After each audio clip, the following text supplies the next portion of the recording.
Beers. Bloody brilliant. Beers. Bloody brilliant sport. G'day and welcome back to the Bloody Brilliant Beers podcast, brought to you by Bluebet. That's Klutz, I'm Das, we're Bloody Brilliant Beers. We started out reviewing craft beers on Facebook, and now we bring you the conversations that you'd more than likely hear from the front bar at your local. And Klutzy, where are we joining the lovely people from today? The Caxton Hotel. The mighty Caxton Hotel. We're back. Tell you what, it's great. As we, you'll probably know, last week we recorded from my house. It's great to be back here again. And there's just magic rounds next weekend. The Caxton just feels like there's something brewing. There's something there, dude. The atmos is already fucking cultivating. So it's a very exciting place to be at the moment. Before we get stuck into the pod, mate, we better get stuck into these beers. Yeah, I think we should. Get a bloke down our throat. Thank you, Kempy, for sponsoring the podcast, as always. Bloke in the Bar Lager. It's clean, crisp, and absolutely delicious, in our opinion. So if you want to grab some, head to blokeandbar.com and enter your postcode in the store locator. It's literally as simple as that. Darcy's absolutely nailed that one. It's a great beer. Share it with your mates or share it with yourself. Just get share some it with everyone. bloke. Share it with everyone. This is our sports show. As always, if you're here for a breakdown of analysis and sort of an in-depth look at stats and insights, then we'd ask that you kindly fuck off, as always, because that's not what you're going to get. But I think we should just get straight into it. Yeah, I think we should. I've done a bit of prep for this week's show, and I've got a few. This is dangerous. I've basically got a few questions for Josh about where he's going, his vision, his plan for the future. Oh no! So to kick it off, Clutzy, if there was anywhere in the world that you could live, where would it be? Anywhere in the entire world. Anywhere in the entire world. Wherever you want. Besides here. I love living here. Yeah, it is great. But you know surely, I'd love to try? Boston. Boston in the States, yeah. I've never been to the States. I reckon it'd be pretty epic. The sport over there would be fucking... Boston is literally I feel like it's the American version of Brisbane. There you go. Just perfect in every way. Perfect in every way. I'd love to go over there and get around the sport. For sure. But could I interest you in a little place called, I hope I'm pronouncing this right, Clinton. It's out near Toowoomba. Have you ever heard of that place? Clinton. How do you spell it? Kleiinton. It's just north of Toowoomba. About 20-minute drive from T-Bar, I think, from when I looked at it. So it's got a population of about 1,600 people. It's close to Toowoomba, which is very beautiful, as we know. Known for its lovely gardens and I think they actually have a Carnival of Flowers. Carnival of Flowers. If you've been listening to the podcast for a long time, you would have heard of our endeavours out at T-Bar. It's very, very close to our heart. Yeah, rest in peace to Toowoomba days. Yeah. We're not allowed back there. We might go back one day. Maybe. The Cube, obviously. Like, if you could be within 20 minutes drive of the Cube, that would be fucking... Well, you're pretty lucky, aren't you? Yeah, well, that's what I'm talking about. Now, recently, 22nd of March this year, 71 Sportsman Drive in Clinton sold for $735,000. Now, that's a fair whack of cash. Yeah, right? that's a lot of cash. You couldn't get much for that in Brizzy at the moment, or Sydney, or wherever the fuck you're listening from, probably. So this was a pretty new house. Like, didn't need any renovations or anything. 4-bed, 2-bath, 1,000 square meters, which is a massive block, right? So, like, I feel like if we put our heads down and really knuckle down for the next couple of years, like, you know, that could be something that's not too far out of reach. Potentially. Now, you might be wondering why the fuck I'm talking about this and why the fuck you'd want to live there. There's a few streets that run off Sportsman Drive. Webkey Crescent, Thurston Street, Gilmeister Street, Lockyer Street, Bennett Street, Hancock Circuit, and Beatson Street. So it's literally a rugby league. It's a rugby league town. Oh my God. All run off Sportsman's Drive. That is so fucking Can you imagine, what's your address? Oh, just 26 Lockyer Street? Yeah, head down Beatson, left onto Gilmeister, and then Lockyer straight ahead, number 26.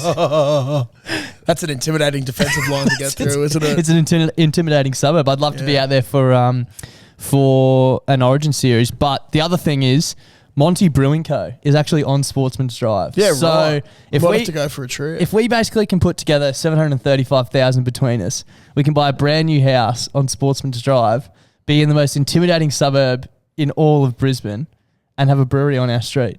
That'd be pretty sick. Like, is there anywhere else in the entire world that you'd want to live? Look, the way that you've put it, No. maybe not. Yeah, like I don't know if I could go anywhere in the world. I don't think it's worth visiting anywhere else in the world. Maybe for holidays and shit, but like, yeah, maybe, but Sportsman Drive will you could forever just be go my for home. holiday on Webke Way or whatever. Yeah, exactly. Yeah, Darren Lockyer Way on the way out as well. Yeah, exactly. Fuck, that is so dribbly. Yeah. I wonder how long all those street names have been around. I don't know. I did see this on the Punters and Dribblers group, the name of the right. street, and then obviously did a bit of research. But That's so fucked. I honestly can't think of a better place to live. I was talking to Dan Ryan, our friend who lives out there. Yeah. He says it's a lovely area. He'd love to move out there. So Even further away from people, of course he would. yeah, maybe we can get out there and set up our own little colony. Yeah, look, it'd be great. We could really breed some rugby league or rugby union thoroughbreds out there. Yeah, that's it. Footy thoroughbreds. Footy thoroughbreds. I did have a look on Airbnb to see if there's anywhere we could go out there and stay for the weekend. There's not, unfortunately. I don't think they'd like outsiders. No, shit, no. There might be some New South Welshmen sneak in. But so anyway, we've basically figured out we want to live on. Well, I want to live on Lockyer Drive. You can take your pick out of any of them. I like Webke. Webke, yeah. I like the Webke Circuit, I think. Yep. Where was it? Or Gilmeister. Webke Circuit, yeah. Beatson Street, any of them. Yeah. Hancock Circuit. What would your dream job be? Me? Yeah. If you could do anything in the world for work. Dribble. This, pretty much? Pretty much this. Okay, yes. well, what do you reckon if someone walked in right now and was like, I'll guarantee you can dribble for the rest of your life as a job. We'll guarantee you this salary forever. What do you reckon the minimum you'd take, like, that you could survive on? Survive Like, on? they'll guarantee you this much for the rest of your life, but if you go too high, they're like, nah, deal's off the table. So, you know what I mean? You got to price yourself accordingly. I feel like I could live comfortably off a lot less than what I'm going to say. Yeah, But you've I got to, think you want to have a maybe- good life as well, though. I want to go maybe 100. Yeah, okay. I feel that's a nice round number. It's a nice and there'd be round enough number. to have play money, you know, go on holidays and all that sort of shit. You don't want to just be exactly. living week to week. Yeah, that's it. Yeah. Okay. So, what would you do for $4.4 million a year? A lot of things. A lot of things. Like if someone walked in and was like, "I'll give you 4.4 mil guaranteed in this role," what would be like the most heinous shit you'd do for that much money? Oh, God. Probably a brothel cleaner. Brothel cleaner, yeah. That'd be a pretty grim job. That'd be pretty grim. Yeah. 4.4 mil though. Yeah. Like you'd be fucking absolutely cheering with that. So the lengths that you'd go to for 4.4 mil would be a brothel cleaner. Yeah. So I wouldn't really want to be touching other people's cum. Yeah, for anything less than that, that's Yeah. fair. This came across my desk during the week, which I thought was pretty interesting. Animo, which is a horse that we love. We've backed it. It's been in our blue bet markets. We've backed it every time it's run. You love watching horses like that, like just a true champion. So it's been sent out to stud, basically. It's retired from racing, so it's out to basically breed. It's out to fuck. It's out to fuck. It's out to root. Yeah. So if you have a female horse, you can basically pay to have it sent to mingle with Animo in the hope that your horse will birth. Get the genetics. Exactly, of Animo. Okay. So I don't know if you saw this, but the fee Animo is fetching as a stud fee is $110,000 per root. Oh my God. Now, again, probably not the week you want to be looking at my search history on Google. No. I figured out that a stallion can typically cover 3 mares a day. So that's 330 grand a day Animo could be fetching. Wow. So you might be asking, fuck, I wonder how many days in a row they could go. Roughly, a horse can do 40 mares in 1 year. So it's almost That's like... the 4.4 mil. Oh my God. So 4.4 mil and basically all they do when they send out to stud is eat, sleep, exercise, socialise and root. So Animo is getting his owners $4.4 million to eat, sleep, socialise and root. My God. Is that not the dream job? That is crazy. So I actually went a step further. Animo's currently 4. Guess how many years horses can spread seed for? Till they're 10? 20. So Animo's got 16 years at 4.4 mil a year. That means that by the time, if all's going well, 6 point something. if all's going well and Animo is spreading seed, has a, obviously it's a high fee. We've got to make sure that there's enough coming through. Yeah. But in the perfect conditions, living a long and healthy life, Animo can spread over $70 million worth of seed in its lifetime. Oh my God. Yep. Which is 10 houses on Sportsman Drive. So essentially, we've got to find a racehorse called Klutzy's Klutzy's Rig. Rig that could spread seed at a rate of 110,000 a pop. Wow. I reckon it could be done. And then maybe me and you can be full-time dribblers out in Clyonton and our horse can just spread. Mate, to be honest, seed. I'd be happy with 100, like, I was going to say 100 mil, but that's more than 70 mil. I was going to say 100,000. Yeah. Like, give us any. Actually, I just realised we got Clutzy's rigs nuts cut off. Yeah, true. Oh, well, hopefully we save some of the sperm. Yeah, hopefully we froze some of the sperm. Artificially inseminate someone. But, yeah, that's been my week, basically, in prep for the podcast, is just thinking about how our lives could pan out. Yeah. What we could be doing if we reach the lofty heights. I do like that. Yeah. If I got paid to root, I wouldn't be considering myself in the sex industry. I'd just be in sport performance. That's it. That's it. Just breeding Just athletes, like the basically. I feel like the sex industry you're not always in that to breed. It's more for pleasure. Whereas for Mo, it's strictly business, right? Yeah, which I think it would be for all of us out there. Yeah, exactly. Strictly business out in Sportsman's Drive. Yeah. If you want to play, fucking go down to Webkey Crescent, mate. Yeah. Go see Monty's Brewery. Boom. Not an ad for them. No, not at all. But go check him out. So if you want us to do a vlog heading out to Toowoomba, let us know. We'll check out all the streets. We'll check out the brewery. Maybe go to the races. Maybe. See if there's any studs out there. Yep. Ask them what their fee is. And then don't pay it. Stand them up. Yeah. Just use them for pleasure. Why not? That's how most of us are used. Yeah, exactly right.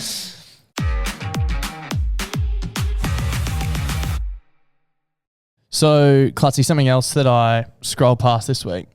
Yes. And we had a very, very brief chat about this. There was a trophy that was won in the A-League. Yep. The Central Coast Mariners and the Newcastle Jets, they compete every year for the F3 Derby Trophy. Now, I'm not sure if you actually researched this, but I think you know what I'm talking about. If you had to describe the trophy, how would you describe it? Bro, it looks like a core hole, basically. The remnants of a core hole. Yep. From the cement that might have been used on the road. Yep. Something like that. Yep. But it's basically just a fucking, for anyone that's core holed out there, people who haven't, you fucking go into concrete or brick or something like that and you get this circular fucking bit of concrete. Just looks like a thin but it's concrete perfectly fucking tube. Cylinder. Not really a tube. It's a cylinder. Yeah, it's a perfect cylinder of just cut concrete. It exactly sort of looks cool. I wouldn't go at the end of the far. day, it's concrete. So you are actually pretty much hit the nail on the head there. So everything I've lifted here has come off the Newcastle Jets website, so you know it's 100% legit. But the trophy is literally a core drill sample of the motorway, which is called the F3, that connects Newcastle and the Central Coast. That is so fucked. So the two teams that is so play fucked. for a trophy that is literally a core hole sample of the road that connects them. That is so fucked. That is so dribbling. It'd be like Broncos and Redcliffe Dolphins playing for a core hole sample of Gympie Road. Or like the Hornybrook Bridge or something. My God. That would actually be pretty cool, the Hornybrook Bridge. But so the CEO of the Central Coast Mariners is quoted to say, it's something that is one of the most unique ideas in Australian sport. There's something about this that just makes me smile every time I think of the concept. And to bring to life the notion of playing for a piece of concrete drilled out of the motorway is as A-League as it gets. Which I could not fucking agree more on. Yeah, I couldn't agree more. That's so fucked. Playing for scraps in Australia. Literally. The A-League. The A-League. Man, that is so in more weird. ways than one. In what world do they go, this would be a good idea? Yeah, the punters will love this. There's so many other things they could have done. Like, I don't know if there's fucking unique trees or something. Yeah, along anything. the way. Anything. Literally anything or else just a they normal could have done. fucking trophy. Dude, it's almost as bad as the fucking idiots that put in the Gold Coast sign in lights. Oh, fuck. On the you highway. drive past on the highway. Was that for the Com Games? Yeah. They spent like fucking $3 million or something. Yeah, they're on getting it. rid of it. It's literally like, it's so hard to explain. If you're listening to this and you don't know what we're talking about, you have to Google it. But it's like street lights that are bent in a position where if you're like, 100K, maybe not 100Ks, but 20Ks east where there's nothing, it's like on the edge of the highway. Yeah. You can see that it says Gold Coast. Yeah. But if you drive past, it just looks like a bunch of fucking It's bent just a over bunch of street weird lights. lights. It's fucked. They spent so much money on it. Yeah, it's ridiculous. But That the concrete core hole is just why. Now you got to patch up that bit of road. Also, like, It'd probably fucking take the road people 2 weeks to do that. and there'll be 8 of them out there. There'd be 8 of Imagine how them much out it there. costs. Probably Nothing costs would be more than the happening. Gold Coast fucking streetlight sign. No one would be doing anything during the day. There'd be 8 of them standing around, having a look, scratching heads, going, yeah, fuck. Wait until the lights go down and it's double time, and then we start moving. Yeah. But you only start moving for a few hours because you don't want to do too much OT. No way, because then you can't do OT the next day. That's it. The other thing I was thinking about is like, you know, some trophies for sport are like prolific and prestigious and, you know, gold plated. And this is literally a fucking core hole from the road. Like, It's literally a do you know piece what I of mean? Like if concrete. someone you know, the Stanley Cup from the hockey. Yeah. Like someone breaks that, world ends. Someone drops the F3 Derby trophy and it breaks. Like, we'll just plenty of fucking highway out there. Wouldn't trust that fucking road then, would you? No shit, no. Jesus. It got me thinking though, if that was the most A-League thing ever, could we come up with some other ideas for other sports? Yeah, for sure. One that I did have that came to me pretty much straight away was if we had like a rugby league equivalent. I don't know if this is as dribbly and as fucked as the A-League version, but I was thinking the award for toughness shown in an Origin series. Thing that springs to my mind is Michael DeVere getting the stapler gun to the face. Yeah. And his skin all peeling off. We could do the golden stapler gun, hand it out to the recipient of the hardest player for the Origin series. I like that. Yeah. We used to have one at Marist in the under 13. Yeah. It was for the best boot. I think I've spoken about it before, but it was the golden boot. And everyone got to go from the 22 trying to hit the crossbar. Yeah, so it wasn't like the best player for the season, just whoever can. Crossbar challenge. Crossbar basically. challenge. Yeah. So it's still in my room. Did you win? Yeah. Is it literally just a spray painted It's someone's legit. old Mr. footy boot? Nelson got like a black footy boot and spray painted it gold. The respect. So good. Probably looks sick. Yeah, it's amazing. It's my most prized possession. Another one that I came up with today, I was trying to have a think for professional cricket and I couldn't. But there's potentially one that we chatted about for our friends. But one that I did come up with was the golden beer jug. Yeah. And we could bring it in. They might even do this. I don't know enough about the sport, but darts. Whoever consumes the most piss throughout the tournament, golden beer jug. Golden beer jug. Fuck yeah. Because that sort of award would almost be more prestigious than actually winning. It's like, Clutzy won the beer. Clutzy fucking came third in the darts comp. But he got the fucking golden jug. Yeah, got the golden jug. Who really gives a fuck? Yeah, the fact that he could hit it that well. Yeah, he's coming third and he's easily the most pissed. So yeah, it's a credit to everyone involved, really. Yeah, this could be for some of the older blokes out there, but like the golden strapping tape. Yeah, or like the golden mummy. Yeah. For the cunt that gets the most strapping tape before they go out there on the weekend. Just a solid gold fucking roll of strapping tape. Every weekend, Johnny gets both his knees, both ankles, the left elbow, and both shoulders done up. Johnny's gone through 43 Ks of fucking elastoplast this all season. for 5 minutes. 5 minutes. At the back end of the He game. still did his ACL in the second game. But credit to him, here's a roll of golden strapping tape. Use it how you want. It's like gold bullion, basically. Like the value fluctuates depending on the market. Fucking I'm thinking of another one. Maybe for Jeeps. Yep. Could have the Doug Raymond Award. Yep. Or the Doug Raymond Pat Nicholson Memorial Award. Yep. Even though they're both still alive. Yeah, exactly. But just to commemorate two beautiful men. Yeah. Who's the best? Hottest on the field. Hottest on the field. Yep. And it doesn't have to be their ability. It's just who looked good literally on the field. just the best looking on the field. Like people say, you only really make it if you're able and, the best perform. But we're not really that worried about that, are we? It's all about who's looking the hottest out there. Sex sells. We want bums on seats. So if we can get Paddy Nixon without a shirt on, we'll be cheering. Yep. The other one that I came up with was one for potentially our good friend Jackson Buckby throughout his schooling cricket career. Yep. The Donut Award because he failed to find the middle for the entirety of the Year 12 season. Couldn't middle one. So, Jacko would have been the winner of the Golden Donut for that year. Would have won that many years. Probably every year of his life, to be brutally honest. Yeah, fucking oath. That's why you're batting number 7, mate. We can also a batting number 7 keeper who can't catch is really showing how desperate the keeping stocks were at Marist in 2012. Showing how well the second 11 went in 2012. But anyway, shout out to us. Thinking maybe a giant block of ice. Yep. For the Iceman. Yep. The coldest man. The coldest man. The man who can steal victory away at the end with a drop goal or penalty Something kick. like that. There's Cleary would have won a Cleary, self-proclaimed Bernard Foley. Yeah. The Iceman. Yeah. Yeah, that's the thing. We're not giving him out to anyone who's self-proclaimed. Yeah, exactly. You got to show that you you got to can fucking actually earn step this. up at the back end. Yeah, that's it. Maybe they can just have one, like, you could do that at Jeeps, and then they just get one occasion in the preseason where they can call in their Iceman Award, and everyone goes to their house for a piss up and brings bags of ice because no one ever fucking takes them. You know, when you're having a piss up, like, someone please bring ice, and no one does. You can be like, okay, we're having a piss up. I'm playing the ice card. Bring all the bags. Two for fives down the road. That's it. Just everyone call in on the way. I like that.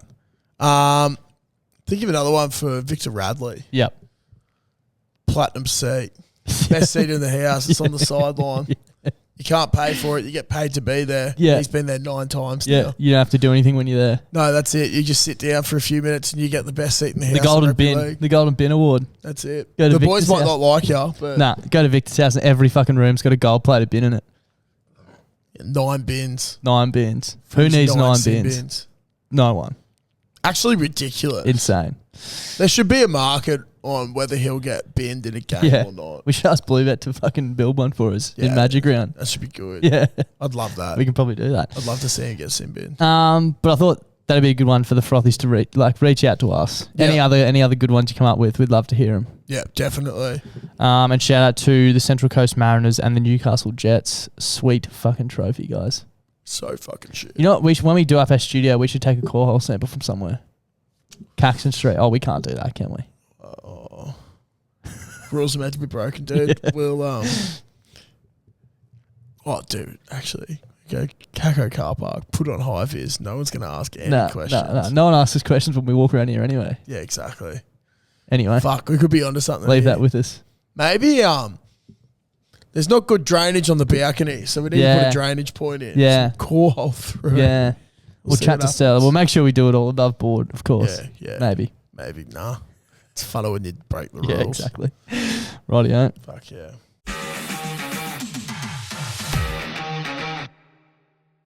All right, Das, during the week, cricket hasn't really been on the headlines much recently. No, but everyone's, in Queensland anyway, it's fucking rugby league. Rugby league, rugby union season, AFL with a bit of a sprinkle in there as well. Occasionally A-League when they have dribbly fucking trophies. That's it. But we've got cricket coming back, and it's thanks to our mates over in England and a couple of former players. Graham Swan. Yep. Now, people might famously remember him as tiring midway through an Ashes series over here. Did we discuss that Mitch Johnson was the cause of that? We did get to the bottom of it, but I can't remember what the I can't remember. It was during Mitch Johnson's tirade on the English cricket team. Yep. But basically, Graham Swan has come out during the week and said how he hates Kevin Peterson and they never got on. Some quotes including, Kevin's different to everyone else I've ever met in my life. He said it's hard to be me in the England change rooms. Yeah, Kev, because you fucked it all up. That's pretty fucked. Yeah. I would hate to imagine working with someone and fucking despise. Imagine if me and you fucking didn't like each other and had to do this. Yeah. But then it goes to another level where I just jump on another podcast and be like, Klutzy's a fucking idiot. He fucked it. You know what I mean? To then go out and say that in the media is so fucked. There's a whole nother level. It's so just keep your mouth shut, Graham. My favourite thing that Graham said can't keep his teeth in there. No, he can't, mate. But my favourite thing that he said was that Kevin Peterson is like all batsmen. They're all pussies. He's just calling them out, which made me think. Obviously, that is an outlandish statement for Big time spinner bowler. They're not scared of you, bro. No one's scared of a fucking spinning ball. They literally take their helmets off when you come in. English cricketer was facing Shane Keith Warne back in the early 90s. Yeah, and that's just fear that the world might end when he bowls because he's fucking breaking the laws of physics. That's it. But no one was scared of Graham Swan. Have you ever seen a batsman take their helmet off to a quick bowler? An intimidating quick bowler? No. Yet every time the spinners come on, rip the lids off. Lids are off. Fuck it. See you later. Let's just see how far we can hit you. Yep. It's usually not the spinner's skill that gets someone out. It's the batsman fucking up. Oh, I reckon it is the skill, but it's not they're not scared. No, you know what I mean? It's skill in turning the ball and beating the batsman. But they're not fucking shying away and trying to dodge or you know what I mean? Yeah, I just think people try and hit the shit out of spinners. Yeah. That's how people get out to I was renowned for that. Yeah, Just see off the lacquer, see the lacquer off the openers, and then wait till the part-time spinners come on. That's it. I just thought it was such a outlandish statement to say that all batsmen are pussies. Yeah. Like, when you look at that, you're calling Matt Hayden, Yep. Ricky Ponting, David Warner, Adam Gilchrist, Andrew Simons. Yeah, fuck. Andrew There's no Simons. way that you're calling all these people Also, pussies. I don't think Kevin Peterson's a pussy. He's a fucking athlete. No, he's a fuckwit, though. Yeah. There's no denying that man is a fuckwit. He is possibly the biggest flog on earth. Oh, you haven't missed him there. No, well, he hates Brisbane. Does he? Dude, have you not heard? Kevin No. Peterson says that Brisbane is the biggest shithole in the Oh world. well, that's not even an opinion. That's I think just it's because Kevin objectively wrong. Peterson could never do anything in Brisbane. Because of the Gabatoir, maybe. Yeah, that's it. Maybe he's scared of all of our spinners. I don't know. Nah. Well, to me, Kevin Peterson is a giant pussy, but I wouldn't say that all batsmen are fucking pussies. I just think it's such a fuck statement to say. Yeah, it is. You have a look at like Stay in your lane, bros. All the Especially big when win- you're not scaring them. Like, No. you're not intimidating. You can say whatever you want about Graham Swan, like fucking great bowler, great cricketer. He's Yeah. not intimidating. he's not intimidating at all. No one's running away from it when he's bowling. No. Like Mitch Johnson, you want to If break Graham a Swan fucking tries arm. to fight you in a pub, you're gonna laugh at If him. I had to fight anyone, there you go. If I had to fight anyone in the English cricket team, he would be the number one I would pick. Yeah, 100%. You can't. Who else? Like, there's Or Jack Leach. yeah, but did they even play in the same fucking era? No, Also, no, but- both spinners. Both spinners. That's what I mean. Yeah. Like, you've gone from Graham Swan to now you got Jack Leach. Like, James Anderson would beat the fuck out of me. Johnny Bairstow looks like a brawler. He'd fucking roll me. Yeah. Like, I don't reckon Stuart Broad would do much. oh, he'd probably still roll me, but yeah. Yeah, not difficult though. But yeah, exactly right. That's what I'm saying. Graham But Swan would be Graham my number Swan, one. he'd be so If I fucking had to easy. fight one of them, he'd be one of them. It's just, Almost in world cricket, there you go. He'd be the first person I fought if I had to fight someone. yeah, wow. That's huge. Yep. I also love that it's coming into the Ashes and that England are already imploding. And it might Yep. not be The current team. in the core of the team, but it'll have a ripple effect. But imagine if like fucking Matt Hayden and I don't know, Ricky Ponting were having a fight in the media coming into the Australian Ashes. You'd be Yeah. like, what the fuck, It'd guys? be Put your head fucked. in. Yeah, what are you doing? fuckwits doing? Yeah. Leave the boys. Good luck to the fucking Poms over in England then, I guess. Yeah, good luck on your home soil because you're going to suck. Yeah, if we roll you, like, suck shit. Yep. When we roll you. That's it. If anyone wants to pay to fly Klutz and I over there, we'd be greatly appreciative of Yeah, it as well. we would love it. Maybe not even, you just pay for our flights. We'll do the rest. Yeah, reach out. Yeah. We can come to an agreement. Yeah, we'll do essentially whatever you want. Yeah. There's a lot of things we'll do. Maybe Flight Centre after the podcast we just put out today. Yeah, hopefully. All their years of experience.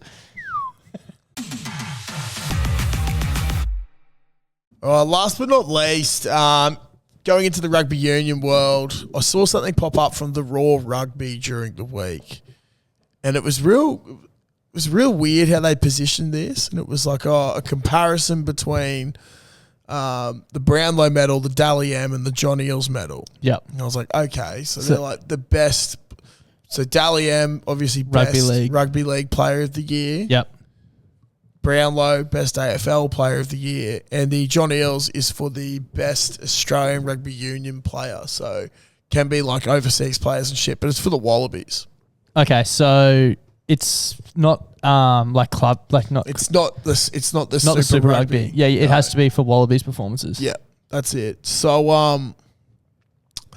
had a look at it, and this video started playing, and it was like the Brownlow medal presentation ceremony from last year. So yeah. fucking. Who won it? sick. Paddy Cripps. Paddy Epic. Cripps. Looked like a fucking epic dinner. Everyone's in black tie, like big stage with Yeah. screen behind it. It was fucking cool. Really, Looked really sick. cool. Yeah, Lovely gala event. yeah, that's a perfect way to describe it. Gala event. Dally M, same thing with Nico Hines, looking so stoked. They've got all Literally. this music and shit. Everyone's up Big there. build up. They've got the Boom. graphics on the screen. It's looking phenomenal. It's- All the boys looking dapper as fuck. It's looking fucking Nico Hines sick. got wet hair, like very, very wet hair.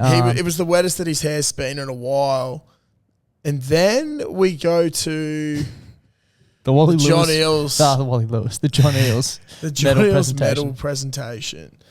And safe to say it was a little bit anticlimactic. Yeah. They had Marika Korobetti up there accepting it, and he had a phenomenal season. He did. We're not taking anything away from that. He had a fucking taking phenomenal anything season. away at He's a all. great player. But literally, they've got the Rugby Australia CEO coming out there, I believe, and they're just in the middle of a field, and it's just those two. There's no one around. There's not even a fucking microphone. Nah. Did you notice that? Like, Nah. you can barely There's make no out what he's microphone. saying. You can hardly hear It's what they're filmed. Looks like saying. it's filmed on a phone. Corbetti's in shorts and a polo shirt. Yeah. Like, it literally looks like they're there for something completely And it's, different, and then he's just like, "Oh, we'll get this over and done It's with." a very already. awkward encounter as well. Very awkward encounter. Like, it's just a little bit not play on. I didn't watch it. Does he give a speech? Like, does he be like, "Thank you"? Or I think he just says, "Oh yeah, like thank you. It's an honor." Yeah, it's just like fuck me. now. A lot of things have been said in the recent weeks about rugby union.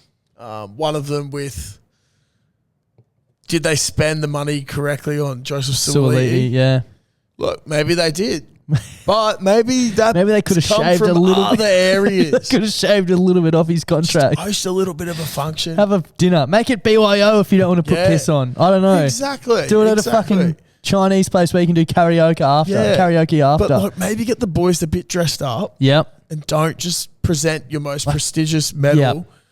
with a handshake agreement at a training field. Come on, boys. I know this is BYO, but if you could all just please wear black tie, there's going to be cameras there. Like, Yeah. just work with us here. Exactly. We're trying to make You can let rugby your great hair again. down, it's yeah, gonna be yeah, fine. yeah, exactly. No holds barred after the ceremony. Like, when we're out free there, pool. We'll put on free pool. when we're out there looking to help rugby, we really need rugby to help us help them. Yeah, we do need rugby to help us help them. So- Maybe we should make a pledge that every like piece of rugby content we make, we'll get dressed up so we look official. Yeah, okay.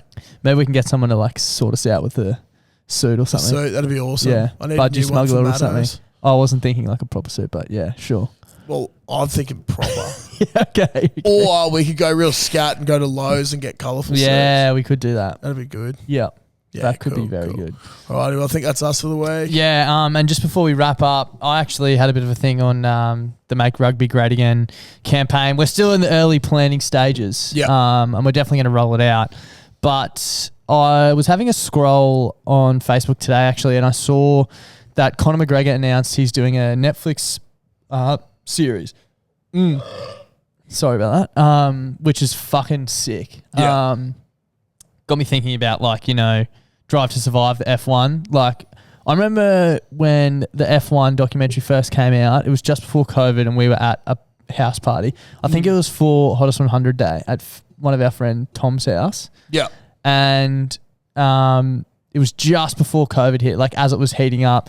And one of the boys was like, "Oh, I can't believe they cancelled the F1." And I was like, "Who the fuck cares about the F1?" He's like, "Nah, dude, go home and watch Drive to Survive and you'll fall." I was like, no way. Hook, line and sinker, got me. And I Yeah. feel like it was the same for everyone who's fucking watched it. Like, great show. Yep. So Conor McGregor's got one. The other one that's in the headlines at the moment, Wrexham. Yep. I haven't watched it, but with Ryan Reynolds, Pretty cool. they just got promoted. Yeah, he's got promoted To to League League Two? Two. Yeah, Which which is the fourth highest comp in England. and if you think about that, like a team getting promoted to the fourth highest comp, like who really gives a fuck? But obviously, everyone gives a fuck. And Yeah. everyone's keen on it. And I think it comes down to the storytelling. Yep. Same with Drive to Survive. Same Yeah. thing that's got me excited about Conor McGregor, seeing where he came from, hearing about his background. Yeah. That's what made the F1 cool, right? 'Cause you meet all the drivers, fucking all the shit that goes on behind the scenes. Yeah. The Wrexham thing, that's the only reason anyone fucking cares about it, because the storyline they've built out. Yep. So is that what we need to do for rugby? Rugby needs storytelling. Rugby needs storytelling. That's what a lot of people have been saying for fucking ages. So I reckon that's something that we need to be at the forefront of and keep at the forefront of our minds. We need to. But I thought as well we could put it out there. If there's any stories that you know of that we, you know, if you know that there's a player who's got a hectic background story, Yep. let us know because we want to look into it. If there's anyone in the rugby union stratosphere who wants to jump on, just fucking hit us up.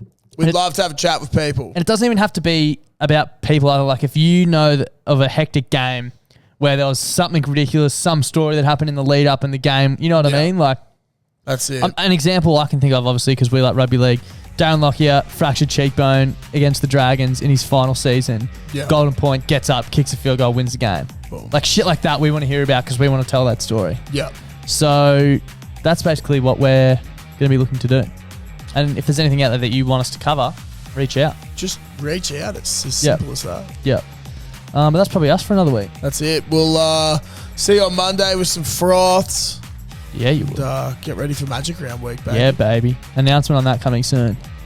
Bye now.